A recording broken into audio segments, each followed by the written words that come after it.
All right, Chris, what little we know about this suspect in Florida, he sounds like a troubled soul. Thankfully didn't hurt anybody. What do you think the political impact of this is going to be? I don't think really much at all.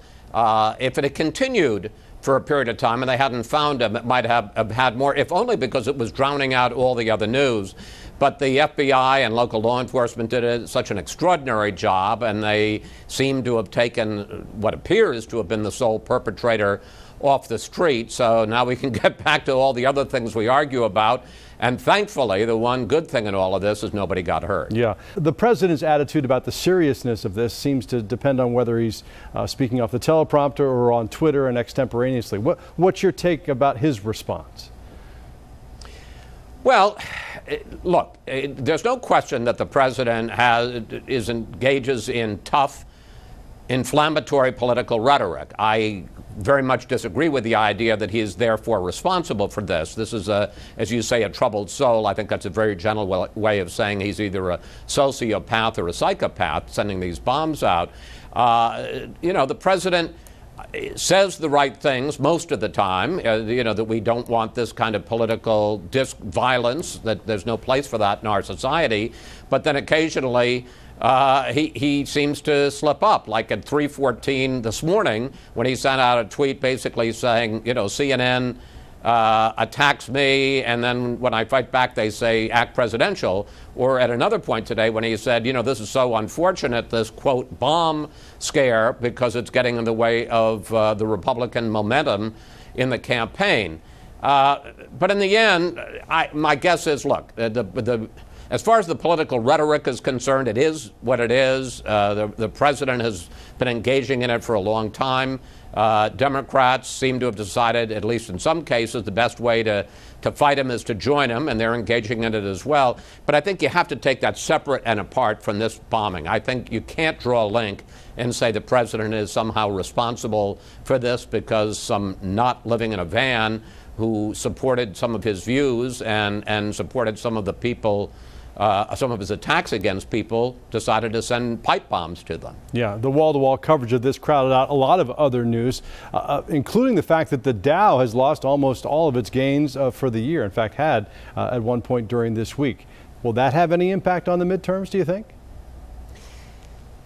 I don't know. The economy still feels healthy, and the stock market goes up and down. It's crowded out a lot of other news, and this is one of the reasons that the president was saying that this, quote, bomb scare was unfortunate. The president thinks that the overall news picture favors Republicans, and I think he particularly likes the coverage of the caravan of migrants coming up from Honduras through Mexico, and thinks that really mobilizes his base, the tough stance he's taking on that. He'll now be able to get back to that on the campaign trail. And look, to the degree that they caught their man quickly, not that the president was leading the search, but, it does show law enforcement and government working well. That's always good for the incumbent. Yeah. The conventional wisdom seems to be that the Democrats will take the House and that the Republicans will keep the Senate. But, of course, the conventional wisdom is often wrong. What do you think is going to happen? Well, I was going to say, that is the conventional wisdom. There's no question about it, Russ. But I think if there's one lesson we should all learn from 2016 is to be a little humbler in our espousing of the conventional wisdom or our reading of polls, because so much of what we were hearing and saying was so wrong 2 years ago. I mean, there does seem to be a lot of evidence, again, in those polls that Republicans are going to control the Senate, that the so-called huge blue wave is not going to happen. But the House very much seems up for grabs, probably a little closer than it did a couple of weeks ago. Most of it is just Republicans coming home. Some Republicans who seem dispirited, seem to have become more energized by the Kavanaugh controversy, now by the caravan of migrants through Mexico.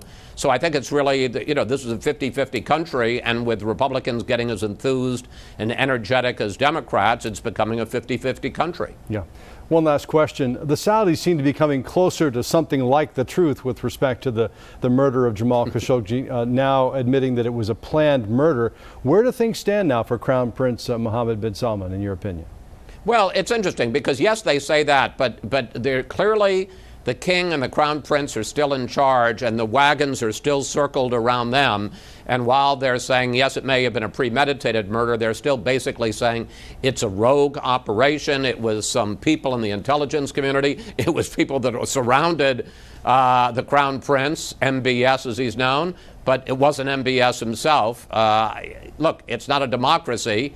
It's a monarchy, and as long as they have the support of the key people in the royal family and the military, they can keep up that charade. But it seems to me it's awfully hard to say that everybody around the crown prince was party to it, but he didn't know anything was going on. Right. Of course, you'll sort through all of this on Fox News Sunday this weekend. We will indeed. We believe we're going to have a top Homeland Security official to give us the very latest on the investigation into this alleged mail bomber, also to say where things stand on our southern border. And then on Sunday, it'll be 9 days until the midterm elections. We're going to talk to the House chairs, both Republican and Democrat, of their campaign committees. The Republicans obviously trying to hold on to the House, Democrats trying to take it over. Must-see TV, especially now. Chris, thanks very much. You bet. Thank you, Russ.